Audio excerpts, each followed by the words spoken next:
Hi everyone, this is Ritu Pava and I'm back with the topic of verb.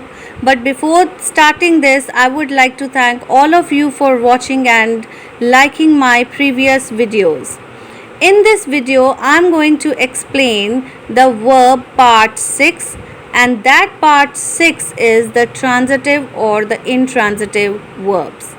I will explain both these parts one by one, but before that, I would like to make it clear to you the basic difference between the transitive and the intransitive. The transitive verbs, these verbs are always followed by a direct object, as all of you know that her sentence के अंदर एक subject होता है और उस subject के action को show करने के लिए वर्ब लगती है. जहाँ पर ट्रांजिटिव वर्ब यूज़ होती है उन सेंटेंसेस का मीनिंग ये वर्ब्स क्लियर नहीं करती हैं. तो उन मीनिंग्स को कम्प्लीटली क्लियर करने के लिए they always need an object. उन्हें हमेशा एक ऑब्जेक्ट की ज़रूरत होती है जिससे उन ट्रांजिटिव वर्ब्स को एक कंप्लीट मीनिंग मिलता है. These verbs always followed by a direct object that answers the question what or whom. यहाँ पर इन questions के answers के लिए हमेशा इन verbs को एक डायरेक्ट ऑब्जेक्ट की ज़रूरत होती है जिससे मिलता है उन्हें एक कंप्लीट मीनिंग. बट जो intransitive verbs हैं that does not have a direct object, intransitive verbs को कभी भी अपने मीनिंग को कम्प्लीटली शो करने के लिए ऑब्जेक्ट की ज़रूरत नहीं होती. Transitive verbs takes a direct object. As I have earlier told you कि transitive verbs में को हमेशा एक ऑब्जेक्ट की ज़रूरत होती है and it acts upon something or someone directly, और ये एक्ट करती हैं किसी पर्सन पर या किसी चीज़ पर directly. The object of the transitive verb comes right next to it. जब एक सेंटेंस के अंदर transitive verb लगती है तो उसको complete meaning शो करने के लिए object की ज़रूरत होती है और ये जो object है वो उस verb के बिल्कुल आगे लगता है. Let's take one example that last night I finished. कल रात मैंने finish किया. What? क्या finish किया? यहाँ पर जो transitive verb finished है that is not giving us the complete meaning of the sentence.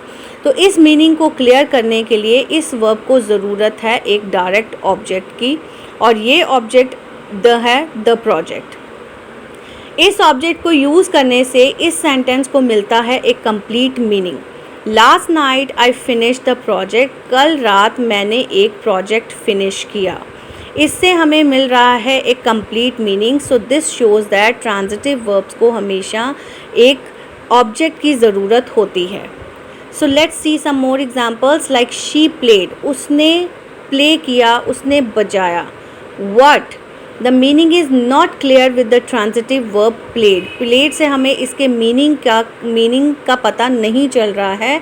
तो इस सेंटेंस के मीनिंग को क्लियर करने के लिए इसको चाहिए एक ऑब्जेक्ट की, और यहाँ पर ऑब्जेक्ट है द पियानो.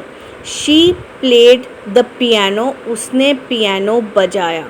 सो ये जो डायरेक्ट ऑब्जेक्ट है उससे हमें इस सेंटेंस का एक कंप्लीट मीनिंग मिल रहा है. Next is Liam will release 5 seals. Liam will release, क्या रिलीज़ करेगा? 5 सील्स. और ये जो 5 सील्स है वो है इस सेंटेंस का डायरेक्ट ऑब्जेक्ट जिससे मिल रहा है इस सेंटेंस को एक complete meaning. So in short, transitive verbs को अपने मीनिंग को कंप्लीट करने के लिए हमेशा एक ऑब्जेक्ट की ज़रूरत होती है. Now intransitive verbs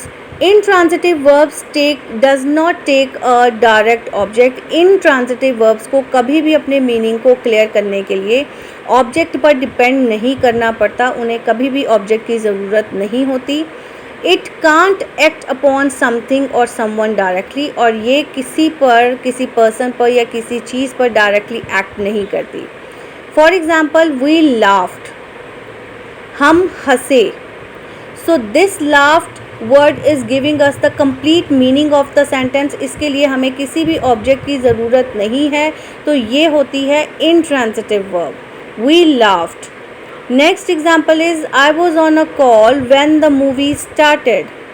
जब मूवी स्टार्ट हुई तो मैं एक कॉल पर था, और ये जो स्टार्टेड है that is the intransitive verb, और यहाँ पर मीनिंग हमें क्लियर हो रहा है.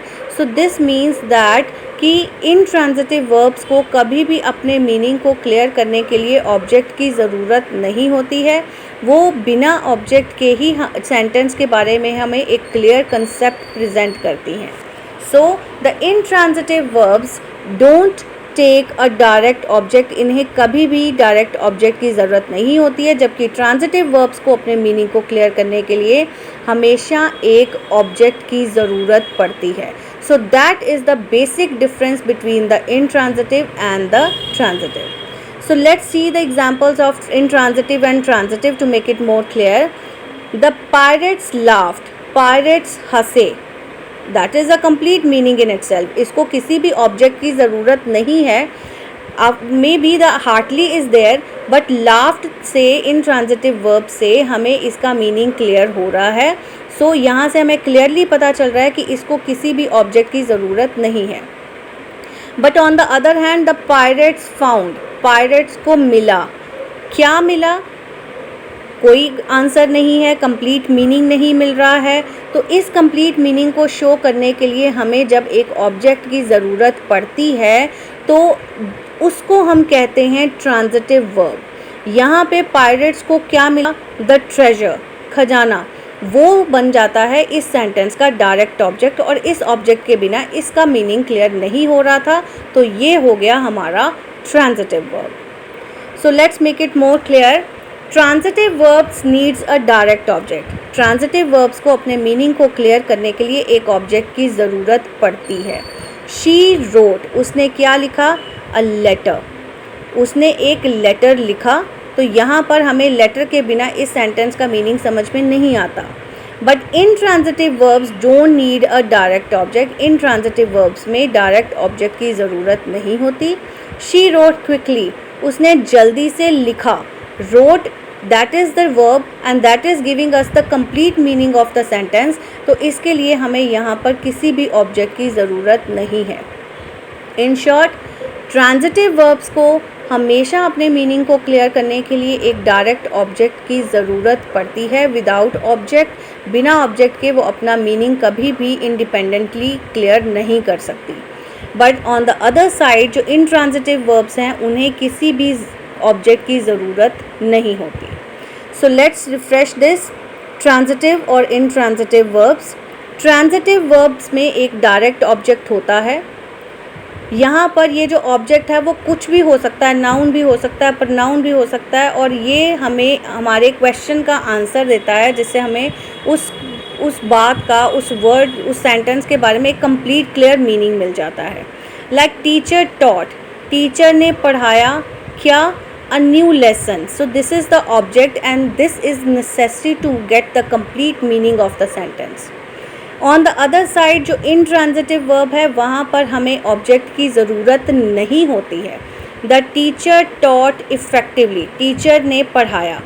What effectively? बहुत अच्छे से पढ़ाया.